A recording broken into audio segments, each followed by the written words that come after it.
नमस्कार मंडळी. तर आज आपण बनवतोय विदर्भ स्टाईल झणझणीत चमचमीत अशी फणसाची भाजी. ही भाजी नॉनव्हेजपेक्षाही भारी लागते आणि नॉनव्हेज न खाणाऱ्यांसाठी उत्तम पर्याय आहे. तर मी त्यासाठी 250 ग्रॅम फणस घेतलेला आहे. तो स्वच्छ धुवून घ्यायचा आहे. एका भांड्यामध्ये तेल तापत ठेवायचं आहे. त्यानंतर धुतलेला फणसचे तुकडे टाकायचे आहेत आणि तेलावर परतून घ्यायचे आहेत. 5 मिनिटे परतून घेतल्यावर एक वाफ काढायची आहे झाकण झाकून. छान तेलावर परतून घ्यायचा आहे फणस आधी. त्यानंतर झाकण झाकून 1 ते 2 मिनिटे वाफ काढायची आहे. आपला फणस परतून झालेला आहे. आता प्लेटमध्ये काढून घ्यायचा आहे.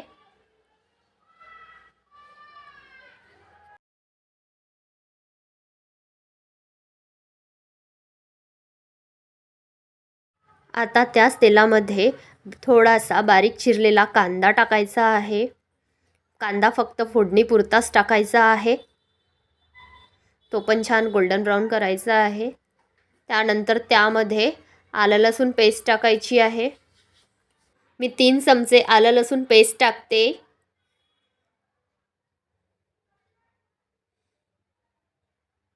मिक्स करायचं आहे.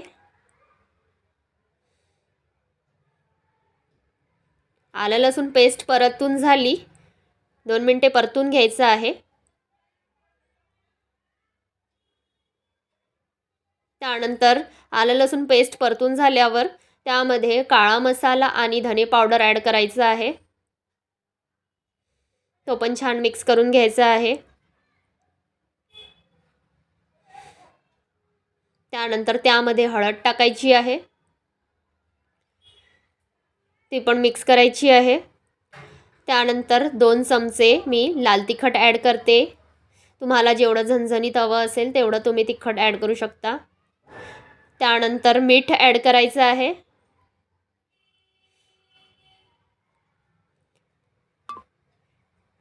मिक्स करायचं आहे. त्यानंतर थोडंसं पाणी ॲड करायचं आहे म्हणजे मसाले थोडं छान शिजतील.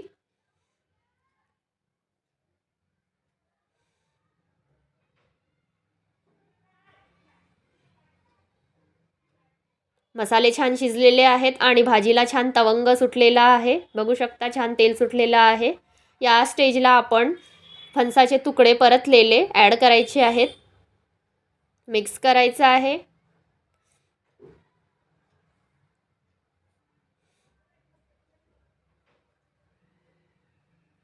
छान मिक्स करून झालं की झाकण झाकून भाजी शिजवायची आहे. चेक करायचं आहे अधूनमधून भाजी लागणार नाही याची काळजी घ्यायची आहे. मिक्स करायचं आहे आणि भाजीत थोडं पाणी ॲड करायचं आहे. परत झाकण झाकून एक वाफ काढायची आहे आणि छान भाजी शिजवून घ्यायची आहे. चेक करायचं आहे. त्यानंतर एकजीव करायचं आहे. झाकण झाकायचं आहे आणि झाकणवर पाणी ठेवायचं आहे म्हणजे भाजी आपली पटकन शिजेल. त्यानंतर झाकण काढायचं आहे 2 मिनिटानंतर आणि झाकणावरचं पाणी भाजीमध्ये टाकून घ्यायचं आहे. तुम्हाला जेवढी ग्रेव्ही हवी असेल तेवढी तुम्ही तुमच्या आवडीनुसार करू शकता. या भाजीला जास्त ग्रेव्ही पण नको आहे. एकदम हलकी ग्रेव्ही ठेवते मी. एकदम पातळही नको आणि एकदम घट्टही नको अशी. आता या स्टेजला भाजी आपली शिजलेली आहे. त्यानंतर आपल्याला कोथिंबीर टाकायची आहे. चटकदार चविष्ट अशी आपली फणसाची भाजी तयार झालेली आहे. ही भाजी नॉनव्हेजला अतिशय छान सोयीस्कर उपाय आहे. नॉनव्हेज न खाणाऱ्यांसाठी छान उपाय आहे. तर नक्की ट्राय करा आणि व्हिडिओ आवडल्यास लाईक करा, शेअर करा, सबस्क्राईब करा. तर भेटूया नेक्स्ट व्हिडिओमध्ये.